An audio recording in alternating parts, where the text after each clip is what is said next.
ইয়েমেনের হুতি বিদ্রোহীরা জাহাজ চলাচলের ওপর আক্রমণ বন্ধ না করা পর্যন্ত যুক্তরাষ্ট্র তাদের ওপর আক্রমণ চালিয়ে যাবে। রোববার 16 মার্চ এমন ঘোষণা দিয়েছেন মার্কিন প্রতিরক্ষা সচিব পিট হেগসেথ। এই ঈদে জামা জুতো অ্যাক্সেসরিজের ডিসকাউন্ট।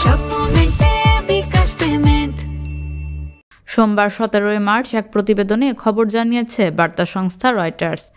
এর আগের দিন ইরান সমর্থিত এই গোষ্ঠীটি ইঙ্গিত দিয়েছে যে যুক্তরাষ্ট্রের মারাত্মক হামলার প্রতিক্রিয়ায় তারা হামলা আরও তীব্র করবে।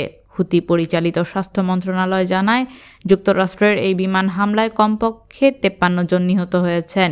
জানুয়ারিতে প্রেসিডেন্ট ডোনাল্ড ট্রাম্প ক্ষমতা গ্রহণের পর থেকে এটি মধ্যপ্রাচ্যে যুক্তরাষ্ট্রের সবচেয়ে বড় সামরিক অভিযান। একজন মার্কিন কর্মকর্তা রয়টার্সকে এমন তথ্য দিয়েছেন। এদিকে হুতি আন্দোলনের রাজনৈতিক ব্যুরো যুক্তরাষ্ট্রের হামলাকে যুদ্ধ অপরাধ হিসেবে বর্ণনা করেছে। অন্যদিকে মস্কো ওয়াশিংটনকে হামলা বন্ধ করার জন্য অনুরোধ জানিয়েছে।